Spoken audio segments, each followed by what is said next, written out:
দাদা গুলশান কলোনি অর্থাৎ 108 নম্বর ওয়ার্ড, গুলশান কলোনিটা কি জানেন? গুলশান কলোনির ইতিহাস জানেন? গুলশান কলোনির বাসিন্দা কত জানেন? ভোটার কত জানেন? গুলশান কলোনি সৃষ্টিকর্তা কিন্তু জ্যোতিবাবুরা। জ্যোতিবাবুদের সময় ওখানে এই কলোনিটাকে তৈরি করা হয়।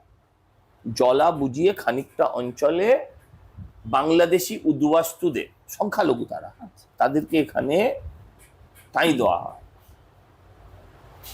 এই সংখ্যালঘু সম্প্রদায় উদ্বাস্তু কলোনিটা আজকে বাড়তে বাড়তে বাড়তে গুলশান কলোনিতে পরিণত হয়েছে।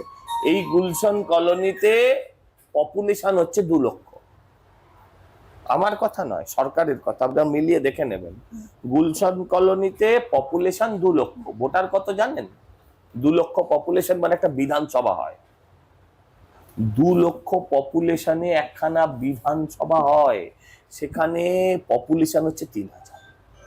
3000 লোকের মাত্র আধার কার্ড ভোটার কার্ড আছে, বাকিরা আধার ভোটারের পথে ছিল। এই মাঝখানে SIR এসে গিয়ে বিপদ দেওয়া হয়েছে তাদের। এই হচ্ছে গুলশান কলোনি।